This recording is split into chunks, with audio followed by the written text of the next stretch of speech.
عالی جناب شہنواز انصاری اسماعیلی، السلام علیکم ورحمۃ اللہ وبرکاتہ۔ فقیر قادری گدائے نظامی بدرالدین احمد خان نظمی مصباحی آپ سے مخاطب ہے۔ یاد آوری کا بہت بہت شکریہ، آپ نے ہمیں خلیفہ گلزار ملت گروپ پر بنارس سے یاد کیا ہے۔ آپ نے ہم سے پوچھا ہے کہ کوئی بندہ کسی گناہ میں مبتلا ہو اور اسے توبہ کرے، پھر کچھ دنوں مہینوں تک صحیح طرح رہے، پھر وہی گناہ کرتا ہے، پھر توبہ کرتا ہے، حتیٰ کہ اپنی زندگی میں اسے گناہ سے اتنا پریشان ہے کہ مرنے کو سوچتا ہے، تاکہ نہ زندگی رہے نہ گناہ ہوگا، اور کیا وہ توبہ بار بار کرتا ہے پھر گناہ کرتا ہے تو کیا اس کی توبہ قبول ہو جائے گی؟ حضرت جناب محترم، اللہ کی رحمت سے مایوس ہونا یہ مومنوں کا طریقہ نہیں ہے۔ اللہ رب العزت فرماتا ہے لا تقنطوا من رحمت اللہ، اللہ کی رحمت سے مایوس مت ہو۔ اس کی بارگاہ میں جب بندہ اپنے گناہوں پر نادم و شرمندہ ہو اور خدا کے خوف سے صدق دل سے اس کی بارگاہ میں توبہ کرے اور آئندہ اس گناہ کو نہ کرنے کا پکا عزم کر لے تو اللہ عز و جل اس کے گناہ معاف فرما دیتا ہے۔ چنانچہ اللہ تعالی ارشاد فرماتا ہے هو الذی یقبل التوبۃ عن عبادہ ویعفو عن السیئات ویعلم ما تفعلون، سورہ شورى آیت نمبر 25۔ اور وہی ہے جو اپنے بندوں سے توبہ قبول فرماتا ہے اور گناہوں سے درگزر فرماتا ہے، اور جانتا ہے کہ جو کچھ تم کرتے ہو۔ یاد رہے کہ صرف زبان سے توبہ کرنے سے توبہ قبول نہ ہوگی اور نہ ہی گناہ معاف ہوں گے، بلکہ اس کے لیے سچی توبہ کا ہونا ضروری ہے۔ سچی توبہ کے بارے میں سیدی اعلی حضرت محدث بریلوی رضی اللہ عنہ فرماتے ہیں، سچی توبہ اللہ عز و جل نے وہ نفیس شے بنائی ہے کہ ہر گناہ کے ازالے کو کافی و وافی ہے۔ کوئی گناہ ایسا نہیں کہ سچی توبہ کے بعد باقی رہے، یہاں تک کہ شرک و کفر۔ سچی توبہ کا یہ معنی ہے کہ گناہ پر اس لیے کہ وہ اس کے رب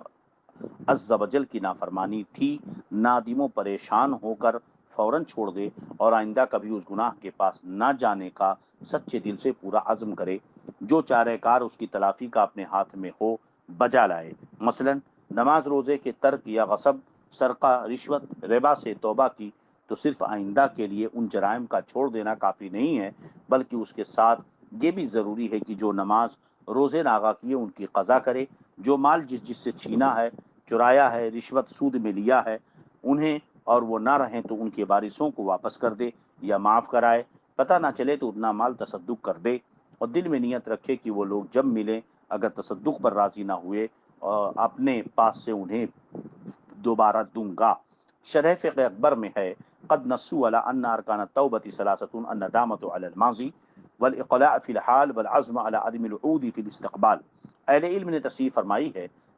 فرمائی ہے کہ توبہ کے ارکان تین ہیں۔ نمبر 1 گزشتہ جرم پر ندامت یعنی نادم و شرمسار ہونا، نمبر 2 موجودہ طرز عمل کو درست رکھنا اور گناہ کا ازالہ و بیخونی کرنا، نمبر 3 آئندہ کے لیے گناہ نہ کرنے کا پختہ عزم کرنا۔ حدیث پاک میں حضرت عبداللہ ابن مسعود رضی اللہ تعالیٰ عنہ سے روایت ہے کہ رسول اللہ صلی اللہ علیہ وسلم نے ارشاد فرمایا گناہ سے توبہ کرنے والا ایسا ہے جیسے وہ شخص جس کا کوئی گناہ نہ ہو۔ ابن ماجہ کتاب الزہد باب ذکر توبہ۔ اسی طرح حضرت انس رضی اللہ عنہ سے روایت ہے کہ رسول اللہ صلی اللہ علیہ وسلم نے ارشاد فرمایا جب بندہ اپنے گناہوں سے توبہ کرتا ہے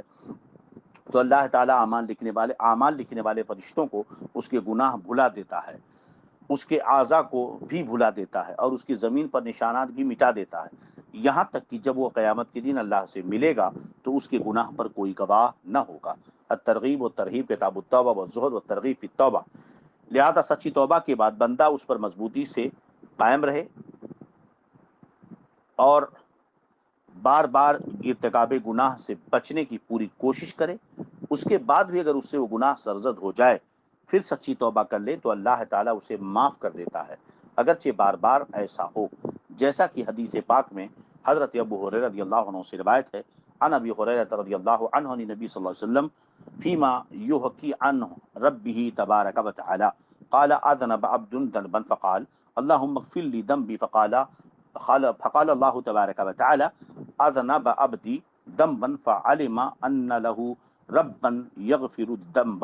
ويأخذ بالذنب ثم عاد فاذنب فقال اے رب اغفر لي ذنبي فقال تبارك وتعالى اذنب عبدي ذنبا فعلم ان له ربا يغفر ذنب ويأخذ بذنبي ثم عاد فأذنب فقال أي ربي اغفر لي ذنبي فقال تبارك وتعالى أذنب عبدي ذنبا فعلم أن له ربا يغفر الذنب ويأخذ بالذنب قد غفرت لعبدي فليفعل ما شاء وقوله تعالى فليفعل ما شاء أي ما دام يفعل هكذا يذنب ويتوب أغفر له فإن التوبة يهدم ما قبلها۔ ترجمہ حضرت ابو ہریرہ رضی اللہ تعالی عنہ سے رسول اللہ صلی اللہ علیہ وسلم حضرت ابو ہریرہ رضی اللہ تعالی عنہ رسول اللہ صلی اللہ علیہ وسلم سے روایت کرتے ہیں اور وہ اپنے رب تبارک و تعالی سے حکایت کرتے ہیں کہ اللہ عز و جل نے ارشاد فرمایا، ایک بندے نے گناہ کیا، پھر کہا اے اللہ عز و جل میرے گناہ کو بخش دے۔ اللہ عز و جل فرماتا ہے میرے بندے نے گناہ کیا اور اسے معلوم ہے کہ اس کا ایک رب ہے جو گناہ کو بخشتا بھی ہے اور گناہوں پر پکڑتا بھی ہے۔ فرماتا ہے پھر وہ بندہ دوبارہ گناہ کرتا اور کہتا ہے اے میرے رب میرے گناہ بخش دے۔ اللہ عز و جل فرماتا ہے میرے بندے نے گناہ کیا اور اسے معلوم ہے کہ اس کا ایک رب ہے جو گناہوں کو بخشتا ہے اور اس پر پکڑ بھی فرماتا ہے۔ وہ بندہ پھر گناہ کرتا اور کہتا ہے میرے رب میرے گناہ کو بخش دے۔ اللہ عز و جل فرماتا ہے میرے بندے نے گناہ کیا اور اسے معلوم ہے کہ اس کا ایک رب ہے جو گناہوں کو بخشتا ہے بھی ہے اور ان پر پکڑ بھی فرماتا ہے۔ وہ بندہ پھر گناہ کرتا اور کہتا ہے میرے رب میرے گناہ کو بخش دے۔ اللہ عز و جل فرماتا ہے میرے بندے نے گناہ کیا اور اسے معلوم ہے کہ اس کا ایک رب ہے جو گناہ کو بخشتا ہے اور ان پر پکڑ بھی فرماتا ہے، بس میں نے اپنے بندے کو بخش دیا، اب جو چاہے کرے۔ اللہ عز و جل کے فرمان اب وہ جو چاہے کرے کا مطلب یہ ہے کہ یعنی اگر وہ ساری زندگی اس طرح کرتا رہا، یعنی پہلے گناہ کرے پھر توبہ کرے، تو میں اس کی توبہ کو قبول کروں گا، کیونکہ توبہ ماقبل کے گناہوں کو مٹا دیتی ہے۔ اور اگر سچی توبہ نہیں کرتا ہے اور گناہ سے پکا بچنے کا پکا ارادہ نہیں کرتا ہے، بس اس خیال سے توبہ کرتا کہ پھر گناہ ہوگا تو پھر توبہ کر لوں گا، پھر گناہ ہوگا تو پھر توبہ کر لوں گا، اور کہ توبہ کرنے سے گناہ معافی ہو جاتا ہے تو گناہ کرتا جاؤ، توبہ کرتا جاؤں۔ اگر ایسے ہی صرف اس کا ارادہ گناہ سے بچنے کا نہیں ہے، بس گناہ کیا، شرمندگی ہوئی، توبہ کر لیا، مگر پکا ارادہ اس نے یہ نہیں کیا کہ میں گناہ نہیں کروں گا،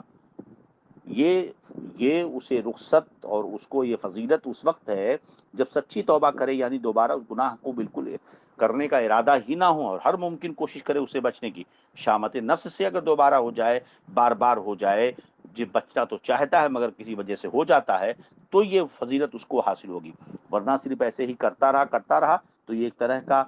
رب عز و جل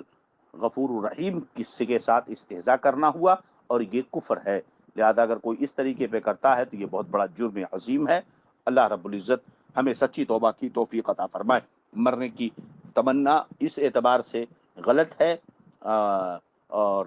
اللہ کی رحمت سے مایوس نہیں ہونا چاہیے۔ ھذا ما عندی واللہ اعلم بالصواب۔ السلام علیکم ورحمۃ اللہ وبرکاتہ۔